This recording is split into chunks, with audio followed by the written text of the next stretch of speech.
ঈদ আনন্দের মধ্যেই বিভীষিকা নেমে এলো কুমিল্লা নগরীর পদুয়ার বাজার রেল ক্রসিংয়ে। শনিবার দিবাগত রাত 2:45টার দিকে চট্টগ্রাম থেকে ছেড়ে আসা ঢাকাগামী ওয়ান আপ ট্রেন ধাক্কা দেয় চুয়াডাঙ্গা থেকে লক্ষ্মীপুরগামী মামুন স্পেশাল পরিবহনের একটি বাসে।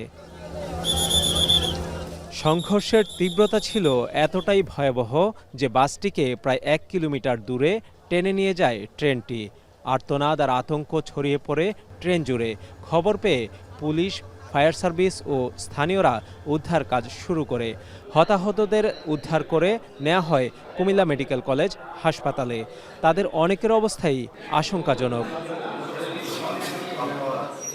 ট্রেনের যাত্রী ও স্থানীয়দের অভিযোগ, গেটম্যানের অবহেলার কারণেই এই দুর্ঘটনা।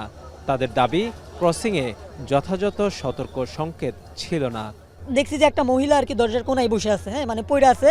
তখন আমরা সর্বপ্রথম আমাদের সাথে আরো 2 জন ভাই ছিল, আমরা আগে ভিতরে ঢুইকা মানে যেই কয়জনকে বের করা যায় উপরের গ্লাসটা আমরা ভাঙছি। গেটম্যানে ছিল না, ওইখানে আগুন জ্বলতেছে, মাগাছে এটা ফাঁকা ছিল, এতটুকু দেখছি। তো দেখার পরে যখন মামুন গাড়িটা ঢুকছে, মামুন গাড়ির হয়তো ড্রাইভার খেয়াল করে নাই, ট্রেনের মুখোমুখি এটা অ্যাক্সিডেন্ট হয়েছে। প্রাথমিকভাবে ধারণা করা হচ্ছে ক্রসিংয়ে কার্যকর সিগন্যাল না থাকায় বাসটি রেললাইনে উঠে পড়ে। গানম্যান থাকে যিনি সিঙ্গেল ম্যান রাস্তা ব্লক করে, উনি যদি আসলে ব্লক করছে কিনা আমি জানি না। যদি ব্লক করতো হয়তো এত বড় দুর্ঘটনা হইতো না। এদিকে দুর্ঘটনার কারণ অনুসন্ধানে জেলা প্রশাসনের একটি এবং রেলওয়ের পক্ষ থেকে 2টি তদন্ত কমিটি গঠন করা হয়েছে। এখানে কিন্তু আসলে ফ্লাইওভার আছে, এরপরেও কিন্তু গাড়িটা উপর দিয়েও যাইতে পারতে, কিন্তু সেটাকে নিচ দিয়ে গেছে। এখন এই জিনিসগুলোও আমাদেরকে বিবেচনায় নিতে হবে যে আসলে দায়িত্ব হবে মানে ড্রাইভারদের কিছু দায়িত্ব থাকে।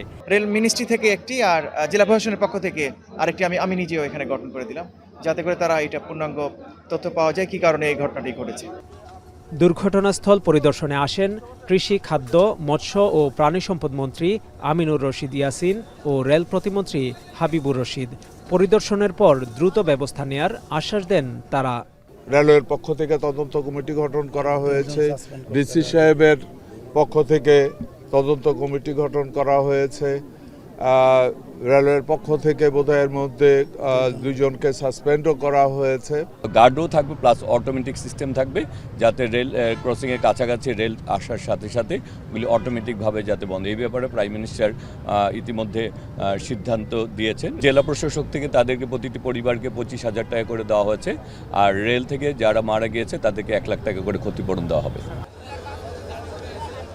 দুর্ঘটনা কবলিত বাস এবং ট্রেনের ইঞ্জিন উদ্ধার হয়েছে। 8 ঘন্টা পর স্বাভাবিক হয়েছে ট্রেন চলাচল। এদিকে দায়িত্বে অবহেলার অভিযোগে পদুয়ার বাজার রেল ক্রসিংয়ের সাময়িক অব্যাহতি দেওয়া হয়েছে 2 সিগন্যালম্যানকে। ব্যস্ততম ঢাকা-চট্টগ্রাম মহাসড়কে এটি কি শুধুই দুর্ঘটনা নাকি অব্যবস্থাপনা ও অবহেলার ফল? তদন্তের পর সেই উত্তর মিললেও স্বজন হারানো পরিবারগুলোর কাছে এই ঈদ হয়ে থাকবে রক্তাক্ত ও শোকাবহ। খালেদ সাইফুল্লাহ, এখন, কুমিল্লা।